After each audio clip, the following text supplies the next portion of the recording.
The wind came howling down from the Grand Tetons like a freight train let loose.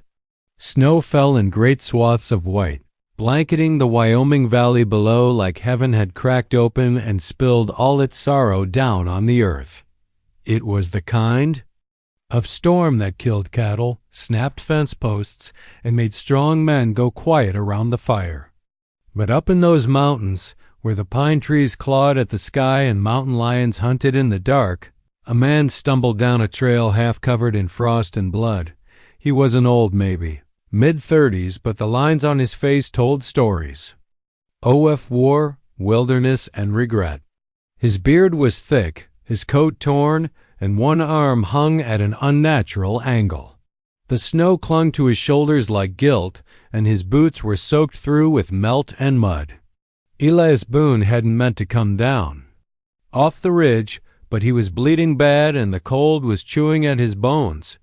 He hadn't eaten in 2 days. His last fire had frozen before dawn. And the wolves, God help him, the wolves had circled close enough last night for him to see their eyes in the dark. He needed shelter or he wouldn't live till morning dot through the wind and white. A shape emerged long and low with a slanted roof, a barn. Not some abandoned wreck, but solid wood, smoke from a chimney nearby, warm light flickering through cracks in the boards. A ranch, someone's home. He stood for a moment just outside the barn door, head bowed like a man at church. Then he pushed it open and slipped inside. The warmth hit him like a wave. Not fire, but the stale heat of animals, old hay, and leather. He fell to his knees and crawled forward into the shadows, breathing heavy. There were horses in the stalls, tools hanging neatly on hooks. This wasn't an empty place. Someone lived here. He made it as far as the hay pile in the corner before the world spun and darkness took him.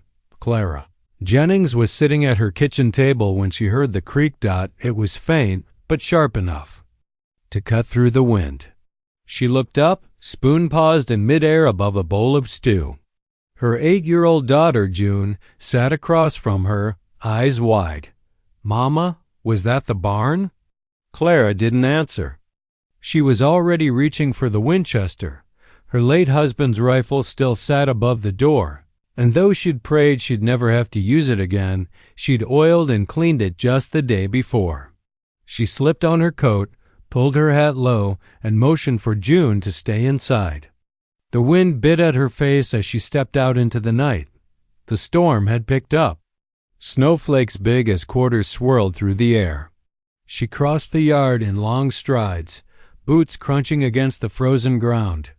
The barn stood still in the mound. Storm, a quiet shadow.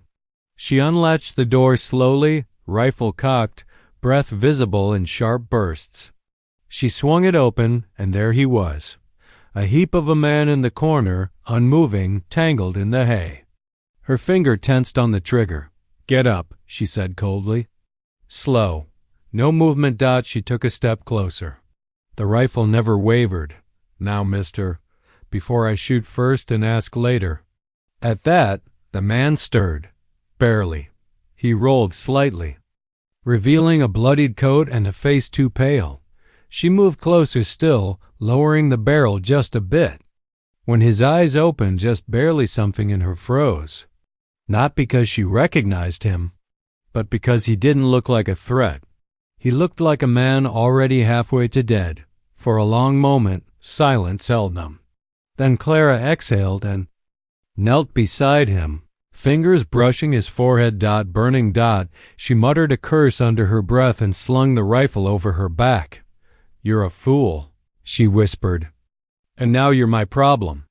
With surprising strength, she dragged him across the yard, step by brutal step, until they reached her cabin. Inside, June gasped and pulled back, but Clara was already laying him on the floor near the hearth.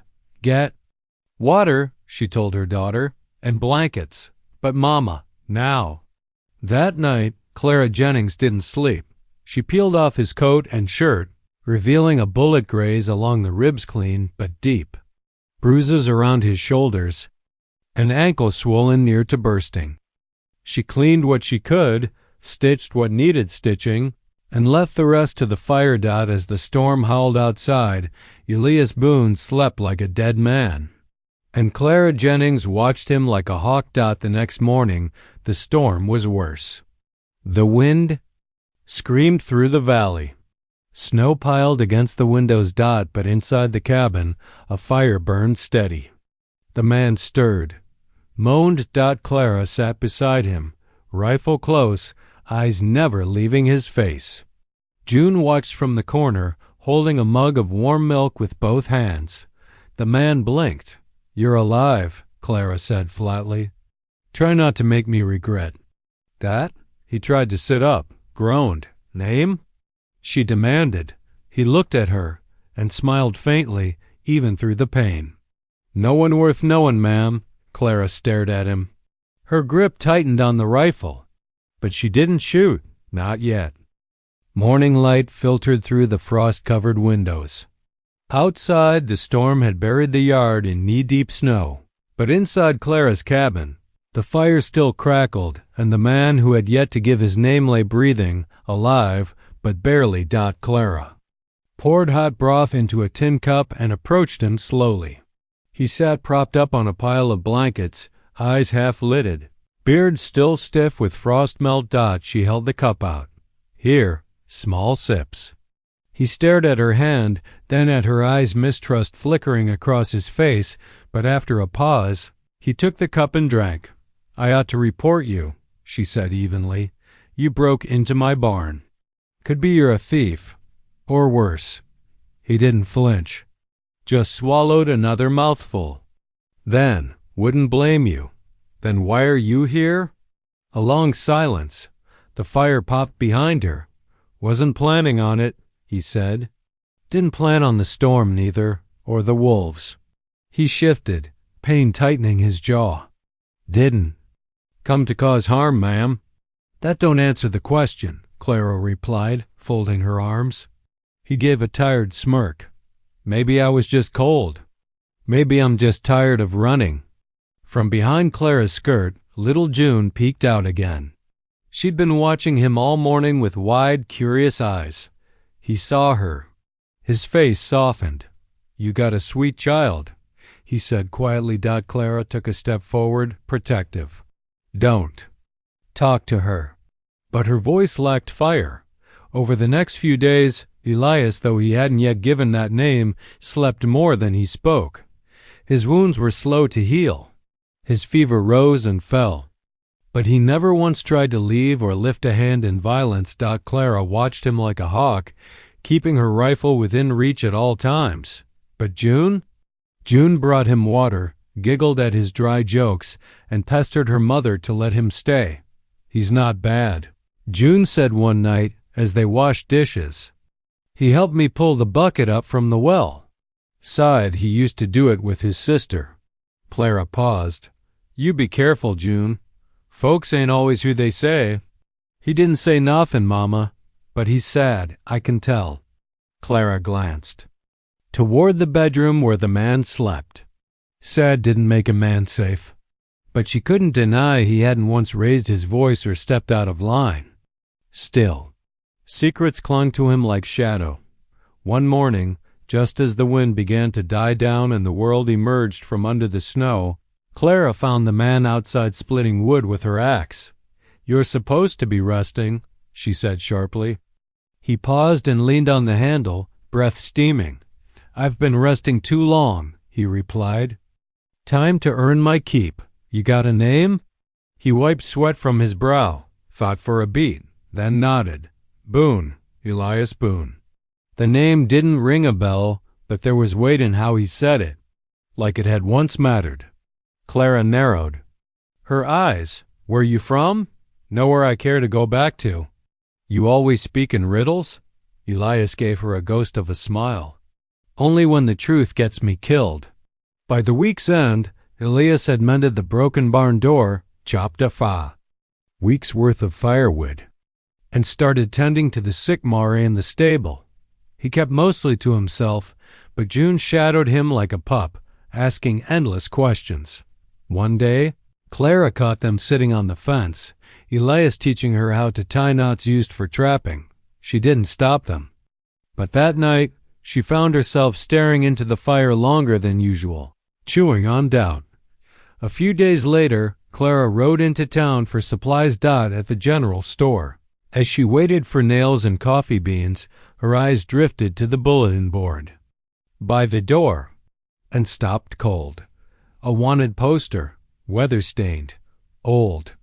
But the sketch was clear enough. Elias Boone, wanted for murder, armed and dangerous. Reward, $500. Her heart thundered in her chest. Murder? She grabbed the poster off the board and stuffed it into her coat. By the time she got home, Elias had dinner going rabbit stew seasoned with wild herbs. He smiled faintly as he set bowls down. June beamed. Mama, he caught 3 rabbits with his bare hands. Clara didn't smile. She stared at Elias. He met her gaze. And after a beat, something in his expression shifted. He knew. After June had gone to bed, Clara stood by the fire, the wanted poster clenched in her hand. Elias leaned against the table. You seen it, he said quietly. She nodded. Is it true? Yes, he said without hesitation. But not the way they tell it. He walked to the window, looking out into the dark. There was a boy. Cherokee. Barely 10. I found him being beaten to death by a trader who wanted his land. I stepped in. Pulled the man off him. The bastard went for his knife. I went for mine faster. He turned to her. Self-defense. But nobody saw it that way. Not for a man like me or a boy like him. Clara stared at him. You expect me to believe that? Elias looked tired, resigned. No, but you asked. And that's the truth I got. He moved toward the door, picking up his coat. Gone by morning. I don't want trouble for you or the girl. Clara didn't stop him. Not at first. But as he reached for the latch, she spoke. You didn't hurt that boy? No, he said. You swear it? Elias looked her in the eye. With everything I've got left. Clara's hands clenched. She wanted to trust him. But trust had cost her before. Her husband had died trusting a neighbor who sold out their land to raiders. But Elias Boone hadn't once lied, not when it would have helped him. She exhaled. Stay? For now. Until you're strong enough to leave proper. He paused, then nodded once. And that night, Clara Jennings didn't sleep much because the truth was, part of her didn't want him to leave at all. The next morning dawned pale and cold, the sky painted in faded streaks of gray-blue over snow-blanketed hills. Inside Clara Jennings's cabin, the fire had burned low, embers glowing like half-buried coals.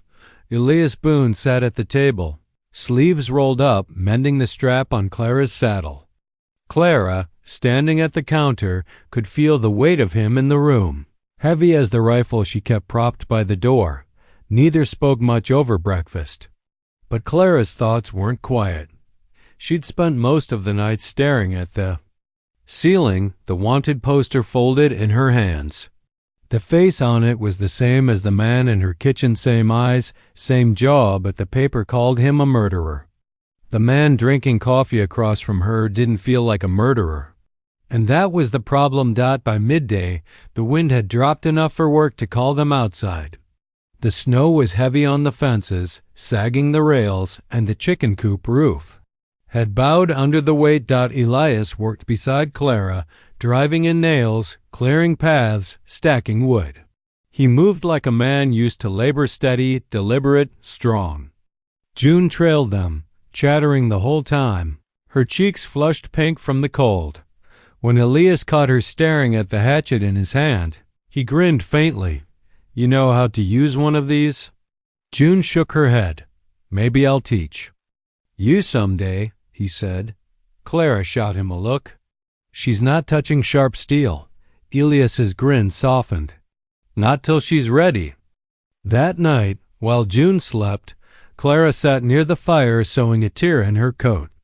Elias was across from her, sharpening his knife, the sound of steel against stone filling the silence. Finally, she spoke. You ever think of turning yourself in? Elias didn't look up. Every day. And every day I remember there's folks out there who don't want the truth. They want an easy villain, and I'm it. Clara kept sewing. You don't strike me as a man scared of a fight. I'm not, Elias said quietly, but I'm tired of fighting ones I can't win. The days that followed blurred into a strange rhythm.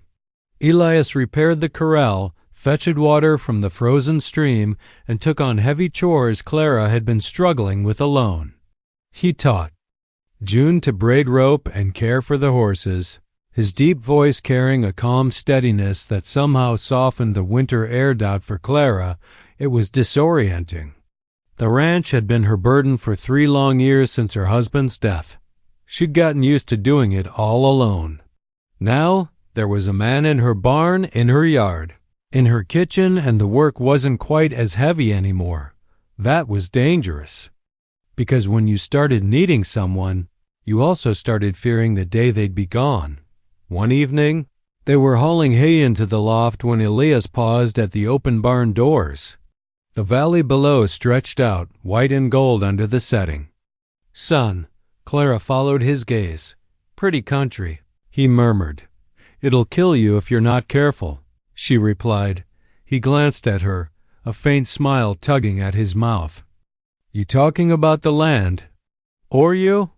Clara rolled her eyes, but the warmth creeping into her cheeks annoyed her more than the question. The thaw came slowly. The days grew brighter, but the snow was still deep when trouble rode into town.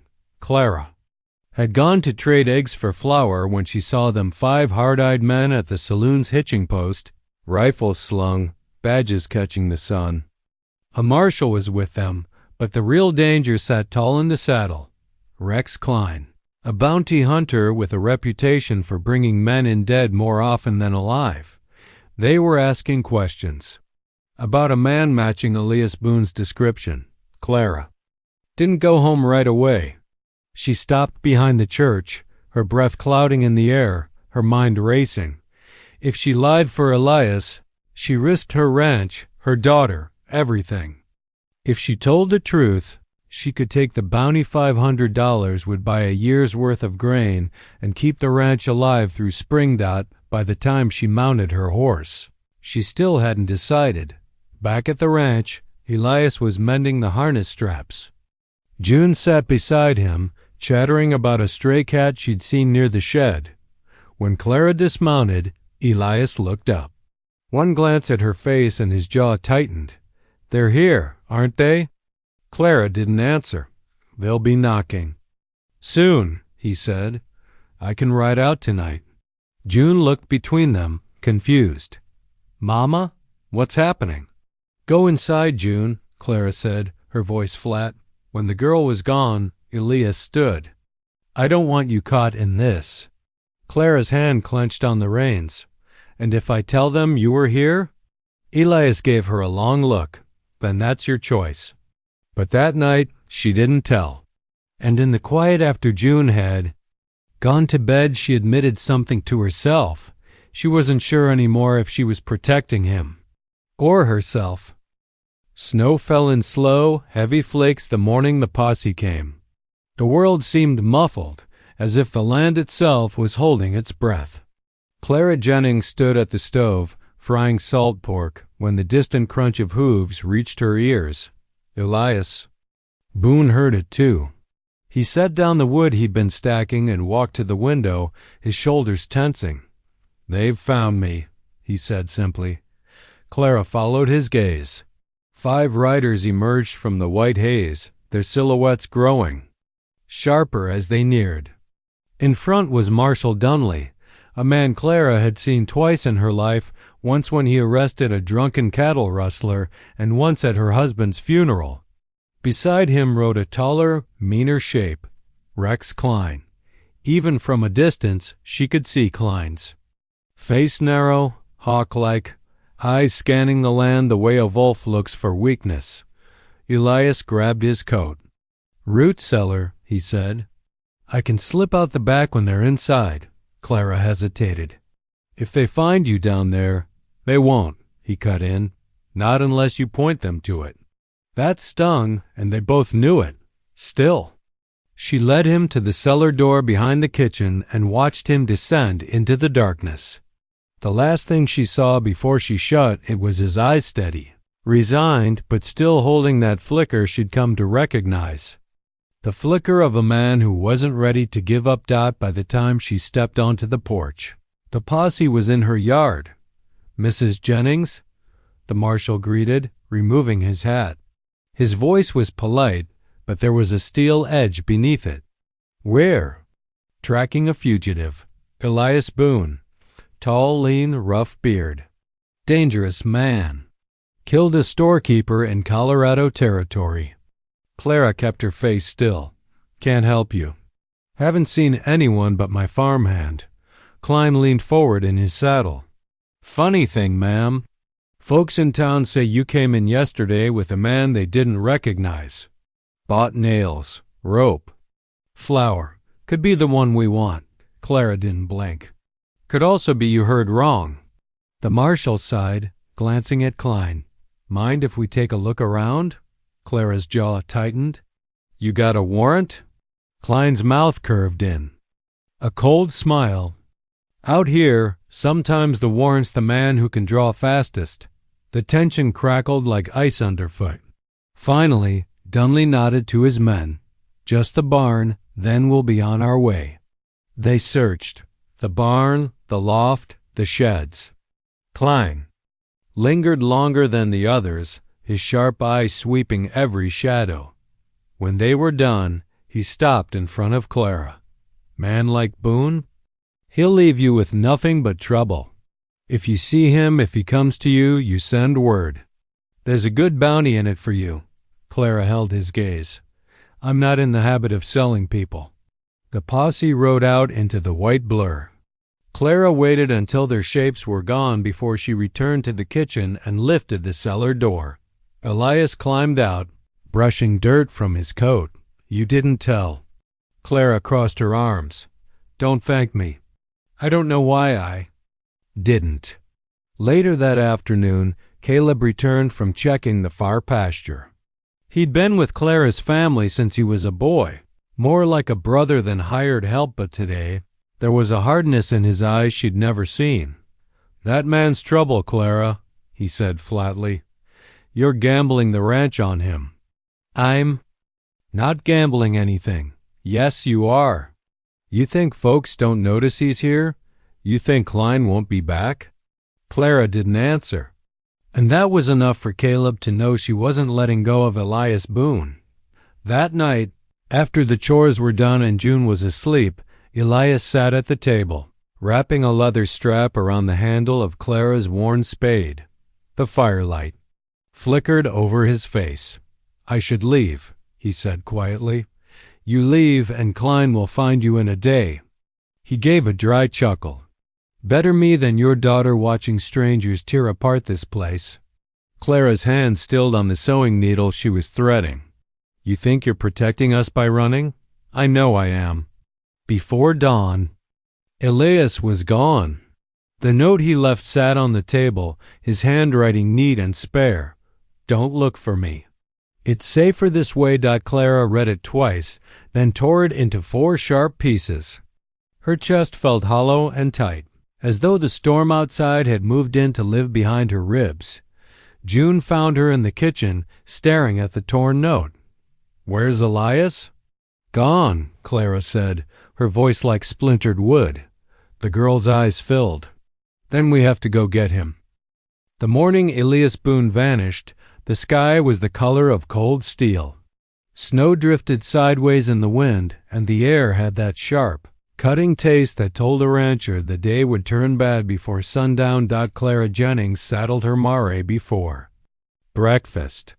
She didn't tell June, didn't tell Caleb, didn't even tell herself she was going after Elias, just that she had to ride east to check the fence line. But deep down, she knew exactly where her trail would lead. Elias had gone toward the mountains. Only one fool or one desperate man would take that route in this weather. The wind was already covering his tracks, but Clara had learned to read more than hoof prints. A snapped twig. A drift with the wrong shape. A smear of red on the snow blood, fresh and bright dot. By midday she found him. He was slumped against a tree. Pine, breath misting shallow and fast. His right leg was torn open just above the knee wolf bite, by the look of it. A few yards away lay the carcass of a gray wolf, belly split and blood steaming in the cold. Elias still gripped the knife. "You're a damn fool," Clara said, kneeling beside him. His eyes flickered open, full of pain and something like relief. "Told you not to come." "And I told you I don't take orders from you." She bound his leg with a strip of her petticoat, cinching it tight. Then she hauled him up into the saddle behind her, the mare shifting uneasily under the doubled weight. Every gust of wind cut through her coat, but Clara leaned forward, urging the horse on. They had to get back to the ranch before night. They didn't make it. The ambush came in the narrowest part of the pass. Rex Klein stepped out from behind a rock, rifle leveled, grin wide and white against the dark stubble of his jaw. Two of his men flanked him, guns drawn. "Well, look here," Klein drawled, "the mountain man and his lady rescuer." Elias slid off the mare, wincing as his injured leg buckled. "Let the woman go, Klein. This is between you and me." "Oh, it's between me and whoever's dumb enough to protect a killer." Klein's eyes cut to Clara. "Ma'am, I'll make you a deal step away, and I'll let you ride out alive." Clara didn't move. Her pulse thundered, but her hands were steady as she reached for her rifle. The first shot cracked the silence. Klein's man fired, hitting the snow near Clara's feet. Elias returned fire, grazing the shooter's arm. Gunpowder stung the air. Horses screamed. The pass filled with chaos. Clara dropped to one knee, sighted down her rifle, and squeezed the trigger. The bullet caught Klein high in the shoulder, spinning him backward with a howl. "Get him!" he bellowed. The fight turned savage. Elias, despite his injury, moved like a man who'd been in more than a few shootouts, ducking behind a boulder, firing, reloading with grim efficiency. Clara's mare reared, hooves slashing at one of the bounty hunters. Snow churned under boots. And hooves, red blooming where bullets found their mark. One man broke and fled. The other fell in the snow, clutching his side, groaning. Klein staggered to his feet, blood seeping down his coat. "This ain't over, Boone," he roared, retreating into the storm. Within moments, the snow swallowed him. The silence afterward was almost worse. Only the wind and the sound of Clara's own breathing filled the pass. Elias leaned against the boulder, pale and trembling. You shot him? You think I was going to freeze this time?" she said, chest heaving. "Not a chance." They made camp in the shelter of the rocks, Clara keeping the fire low so it wouldn't draw attention. She cleaned Elias's wound again, her fingers gentle despite the sting of the cold water. "You should have let me run," he murmured. "You should have stayed in the cellar," she shot back. Neither of them said it, but they both knew the truth. This fight wasn't over. Klein would be back, storm or no storm. And next time, he wouldn't come with just two men. When dawn bled over the peaks, the snow had stopped. The trail home would be slow with Elias half lame, but Clara was already thinking ahead about the rifle, the extra ammunition, and the fortification of the barn, because she had decided something in that pass. Elias Boone might be a wanted man, but now he was her wanted man, and nobody, not a bounty hunter, not a marshal, not the damned winter, was going to take him. The snow melted slow that spring, like the land itself was reluctant to shake off winter. Drifts still clung to the north slopes, but the meadow showed a first blush of green, and the creek began to murmur again beneath the ice. Clara Jennings stood on the porch, coffee cup warming her hands, watching the sun break over the ridge. Elias Boone was inside, still sleeping. His leg had healed enough for him to limp without crutches, but the wound and the bullet graze in his shoulder meant he tired easy. She didn't mind. There was something she liked about seeing him in her home, boots by the hearth, rifle propped by the door, not as a stranger, but as a part of her life. It had been a month since the shootout in the pass. Klein hadn't come back, though Clara knew better than to think he'd forgotten. The bounty posters were still in town. The law still wanted Elias, but things had begun to shift. It started the day an old Cherokee man rode into town. His name was Standing Bear, and he went straight to Marshal Dunley's office. He spoke quiet, but folks listened, said Elias had saved his grandson from a lynch mob down in Cheyenne, said the killing Elias was accused of was nothing but self-defense. The marshal, who'd always been a fair man even if the law was written crooked, promised to write the governor. Word spread. A few people still crossed the street when Clara walked into the general store with Elias at her side, but others began nodding. Old Mrs. Larkin even sent over a pie, muttering something about a man who can fix a fence proper is worth keeping around. Then came the fire. It was the second week of May, warm enough that folks in town had gotten careless with their lanterns. The schoolhouse went up fast, dry wood, strong wind, and the children were trapped inside. Clara and Elias had been in the feed store when the alarm was raised. Elias didn't hesitate. He ran straight into the flames, wetting his coat in the horse trough first. One by one, he carried the coughing, soot-faced children out, ignoring the burning beams that cracked overhead. By the time the last child was safe, his hands were blistered, his eyebrows singed, and the whole town had seen it. After that, things changed quicker. Men who'd once eyed him with suspicion now slapped his back in thanks. Even Caleb, who'd been the first to mistrust him, offered his hand, though he did it grudgingly, like it might kill him to admit he was wrong. By June, a letter came from the governor's office. The charges were dropped. Elias Boone was a free man. He read the letter twice, sitting at Clara's kitchen table. Then he looked at her, and the way his eyes softened said more than any speech could. She reached across the table, her fingers curling around his. "You gonna stay put now?" she asked. "Reckon I might," he said. "Got a good place to hang my hat." The summer came slow and sweet. The ranch thrived, fences mended, new calves in the pasture, and the roof finally patched where it had leaked for 2 winters straight. Elias taught June how to track deer, how to listen for the wind's change, how to make a fire that would burn steady all night. Clara caught herself smiling more, even laughing. It had been years since she'd laughed.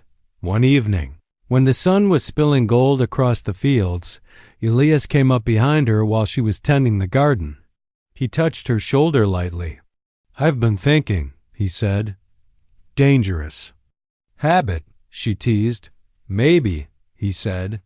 "But I've been thinking how a man can spend years running from one place to the next, and then one day he finds where he's meant to stop." She turned toward him, and there it was, that look she'd noticed the first night in the barn. Not just recognition, not just attraction, something deeper. Something she'd been afraid to name. They stood there a long moment, the evening settling. Around them, crickets starting up in the grass. Then Elias leaned in, slow enough she could have stepped back if she wanted to. She didn't. The kiss wasn't rushed. It was the kind that comes when 2 people have fought for it, through cold, fear, blood, and doubt. It was a promise. When they broke apart, Clara smiled, the first easy smile she'd felt in years. "You know," she said, "if you'd told me last winter that I'd be kissing a man who broke into my barn, I'd have called you crazy." "Guess I've always been a little crazy," he said, grinning. They walked back toward the house, the porch light glowing warm in the dusk. Inside, June was setting the table, humming off-key. The smell of stew filled the air. And for the first time in a long time, Clara realized she wasn't bracing for something to go wrong. She was just home. That the mountains loomed in the distance, their peaks still streaked with snow, but the sky above was clear. Tomorrow there would be fences to check, horses to feed, chores without end. But tonight, there was peace. Elias Boone had come into her life with frost in his beard, blood on his hands, and danger at his heels. Now he was part of the land, part of the family, part of her. And under that wide Wyoming sky, they began the rest of their lives.